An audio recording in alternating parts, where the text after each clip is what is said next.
क्या रॉक ने सच में कल ये सारी चीज़ें रॉक के लिए बस दिखावे के लिए करी थी? क्योंकि आज तो फाइनल बॉस वापस आ चुका था एनएक्सटी पर। जी हाँ, द रॉक आ जाते हैं, बल्कि the Rock as a final boss SmackDown NXT पर आ जाते हैं। द रॉक आज एनएक्सटी के ऊपर आते हैं। वो बैक स्टेज पर अपनी बेटी एवरे है उनको मिलते हैं। वो कहते हैं कि वो यहाँ पर एनएक्सटी की वो फाइनल बॉस हैं। एंड यहाँ पर वो जब मेन इवेंट में जब वो आते हैं प्रोमो कट करते हैं, वो कहते हैं कि तुमने कल कहा कि जो है तुम कोडी रोड्स के साथ जो है पार्टी वगैरह मना रहे हो, लेकिन तुम अपना मुंह बंद रखो। क्राउड को वो जो है सेम वैसे तरीके से चुप कराते हैं, क्राउड को मॉक करते हैं लोगों को, जैसा वो फाइनल बॉस के कैरेक्टर में होते हैं वैसे टाइम वो चीज़ें करते हैं। सारी चीज़ें आज उन्होंने वैसे करी। आज वो टाइटल भी लेकर आए थे एंड आज ट्रिपल एच एंड निक खान भी एनएक्सटी पर थे। तो यहाँ पर उन्होंने काफ़ी सारी चीज़ें जो है फाइनल बॉस की तरह करी। एंड वो कहते हैं कि वो जो है सबसे बहुत आगे के कदम पर चलते हैं। एंड यहाँ पर वो ये कुछ चीज़ें कहते हैं, मतलब रॉक आज फुल फाइनल बॉस के मूड में थे। लेकिन भाई कल क्या हुआ था रॉक को? अब इसके ऊपर थोड़ी देर में हम बात करेंगे। लेकिन ये कुछ रॉक आज एनएक्सटी के न्यू ईयर्स इविल पर आकर चीज़ें करते हैं। एंड अब कह सकते हैं कि फाइनल बॉस ने कुछ बड़ी चीज़ें आगे की सोची हैं, इसीलिए शायद वो कल कुछ ना कुछ चीज़ें प्लान कर रहे थे। खैर अगली बात करेंगे थोड़ी देर में, लेकिन अब बात करते हैं द मैन बेकी लिंच की। तो जैसा मैंने कहा कि कल वाले वीडियो में कि बेकी लिंच बैक स्टेज पर थी, वो जो है शेड्यूल थी कि वो अपीयर होने वाली थी। लेकिन अब बातें आ रही है कि बेकी लिंच नहीं थी बैक स्टेज पर कल, लेकिन अभी उनके रिटर्न की बात है तो उनका रिटर्न आने वाले हफ्तों में होने वाला है। एंड ये फिलहाल कुछ उनके रिटर्न के बारे में चीज़ें हैं। लेकिन एक और इंटरेस्टिंग चीज़ ये है कि बेकी लिंच ने अपना WWE का नया कॉन्ट्रैक्ट भी साइन किया है। एंड बेकी लिंच ने WWE के साथ एक नई डील साइन करी है। लेकिन कितने साल की उन्होंने डील साइन करी है इसके बारे में कोई अपडेट वगैरह नहीं है। बस बेकी लिंच ने अपनी जो है कि नई डील WWE के साथ साइन करी है। एंड ऑल्सो बहुत जल्दी उनका आने वाले हफ्तों में हमें रिटर्न दिखाई देगा। तो लेट्स सी कब बेकी लिंच आती है। मुझे लगता है मे बी अगले रॉ में भी उनके आने के चांसेस हैं। लेकिन ये फिलहाल कुछ उनके बारे में बातें हैं। एंड कॉन्ट्रैक्ट की बात चल रही है तो शेमस ने भी अपना WWE के साथ नया कॉन्ट्रैक्ट साइन करा है। एंड उन्होंने भी 5 साल की लंबी डील WWE के साथ साइन करी है। जी हाँ, शेमस ने भी WWE के साथ आने वाले 5 सालों की डील साइन करी है। तो ये कुछ शेमस के कॉन्ट्रैक्ट के बारे में अपडेट है।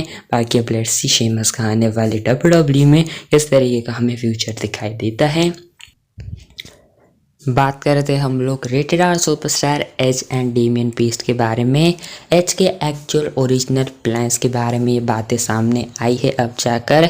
तो ओरिजिनली जो एज का WWE में लास्ट मैच होने वाला था वो डेमियन पीस्ट के अगेंस्ट शेड्यूल किया गया था। लेकिन एट द एंड ये चीज़ें पता नहीं किस रीज़न की वजह से ये हमें प्लान्स नहीं होते हुए दिखाई दिए।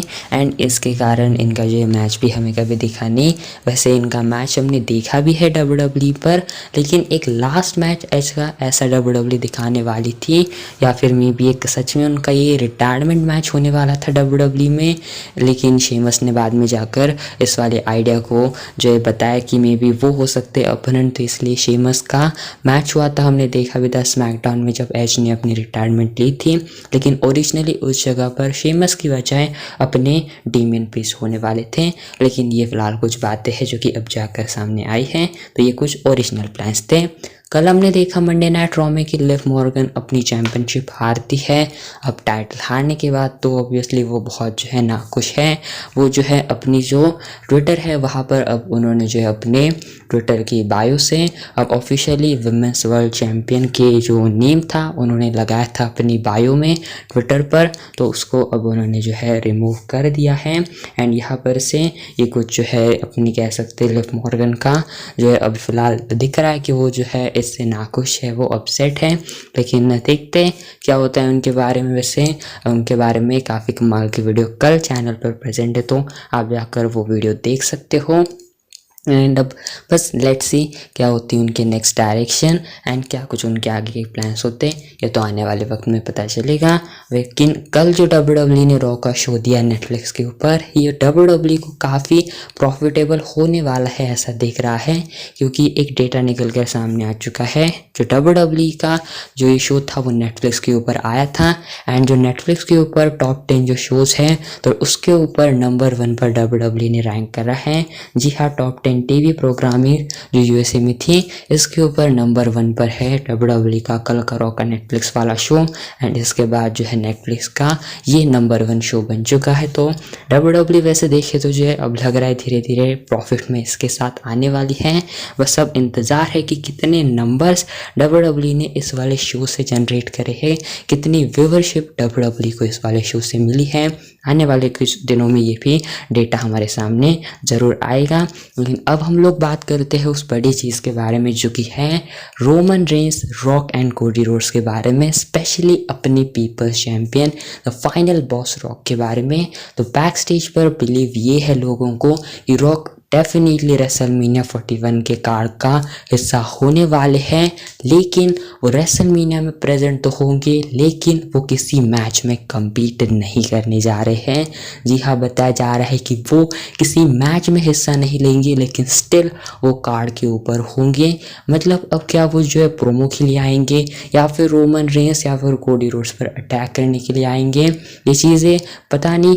लेकिन ये बताया जा रहा है कि सारी चीज़ें अभी अनफाइनलाइज है एंड बस रॉक के फाइनल बॉस के डिसीजन की ही देरी है। मतलब रॉक के ऊपर भी बहुत सारी चीज़ें अभी भी डिपेंडेंट है एंड रॉक का रिएक्शन, रॉक के ओपिनियंस के बाद ही चीज़ें आगे बढ़ेगी। तो इससे जो रॉक है उनकी इन्वॉल्वमेंट कितनी ज़्यादा है स्टोरीज़ में, ये हमें आइडिया लगता है। लेकिन जो भी हो रेसलमीनिया का पार्ट वो होने ही वाले हैं, लेकिन किस तरीके से होंगे, क्या वो मैचेस में आएंगे या फिर क्या वो जो है इंटरफेयर करेंगे, ये बातें तो कंफर्म नहीं है। लेकिन मोस्ट प्रोबेबली कंफर्म है कि रॉक होंगे रेसलमीनिया का पार्ट। अब आखिर में बात करते हैं निकी बेला के रिटर्न के बारे में। तो कल रॉक के नेटफ्लिक्स के प्रीमियर के लिए निकी बेला आई थी एंड जो है निकी बेला से जब उनके रिटर्न के बारे में सवाल पूछा जाता है तो निकी बेला यहाँ पर कहती है कि वो आई है एंड वो जो है यहाँ पर कुछ चीज़ें ढूंढ रही हैं, मे बी उनके कुछ जो उनको मिल सकता है अगर उनके कॉम्पिटिशन का तो वो आ भी सकती है। मतलब ऐसे तरीके से वो हिंट कर रही है कि वो जो है अपना रिटर्न कर सकती है अगर जो है चीज़ें इंटरेस्टिंग होती है। एंड मेरे ख्याल से बात कंफर्म आप कह सकते हो कि वो अब जो है रॉयल रंबल का शो नज़दीक आ रहा है तो वहाँ पर वो अपना रिटर्न करेगी, जैसे पिछली बार भी उन्होंने करा था। तो इस बार भी वो जो है अपना रिटर्न रॉयल रंबल में करेगी ऐसा मुझे लगता है। वैसे मैं काफ़ी एक्साइटेड हूँ निकी बेला के फिर एक बार रिटर्न के लिए, लेकिन बस एक शॉर्ट टाइम उनका रिटर्न ना हो सिर्फ रॉयल रंबल के लिए। मैं चाहता हूँ कि वो आए, कुछ टाइम रहे, कुछ महीने WWE में, एक आध स्टोरी लाइन भी हो इंटरेस्टिंग उनकी, मे बी रेसलमीनिया में किसी स्टोरी में वो इन्वॉल्व हो सकती है। WWE को कुछ आइडिया उनका लगाना चाहिए, ऐसा मुझे लगता है। बाकी अब देखते हैं क्या आप हमें जो है WWE में कम बैक करते हुए दिखा देती या फिर नहीं। मैं तो एक्साइटेड हूँ निकी बेला के रिटर्न के लिए। वैसे आप एक्साइटेड हो निकी बेला को फिर एक बार WWE में रिटर्न करते हुए? आप इसके ऊपर आपकी ओपिनियन ज़रूर बताना। बाकी खैर आपको जो है कल का शो कैसा लगा, लेकिन इसके ऊपर आप आपके ओपिनियन बता सकते हो। फिलहाल आज की वीडियो बस इतनी सी थी, मैं मिलता हूँ नेक्स्ट वीडियो के अंदर।